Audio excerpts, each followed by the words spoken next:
Hi, welcome to my YouTube channel. Today we are going to be measuring 1 cup of peak milk. Tin of peak milk. So let's see how many cups this gives us. So now I'll go ahead and open it. For people that don't have measuring cup, they want to know how many cups of this to buy in the market. You know, often at times they have weighing machine, those people that sell baking things. So you can just get the baking stuff from them. Yeah, you can just measure it. Sorry, you can just go ahead and measure it from them. So now this is, you see it very, you see this is 1 cup. So let's measure out this.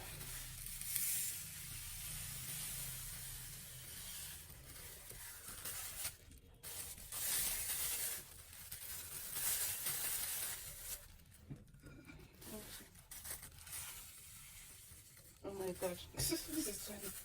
This is 1 cup of the tomato. Of peak milk. Is it peak milk? Yeah, peak milk. And see, it did not even give us up to.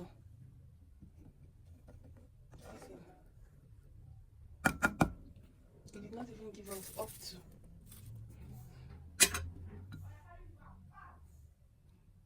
Like a full cup.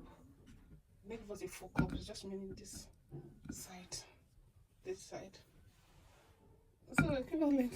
1 cup of tea of peak milk plus jarrow is actually almost 1 cup. A little bit different. So for people that wants to know, this is it. Okay.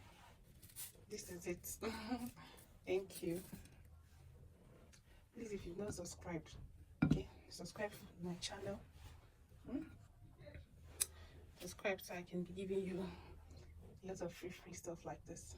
So now you know how many cups of peak milk or cups of sugar to buy in the market if you don't have measuring cup.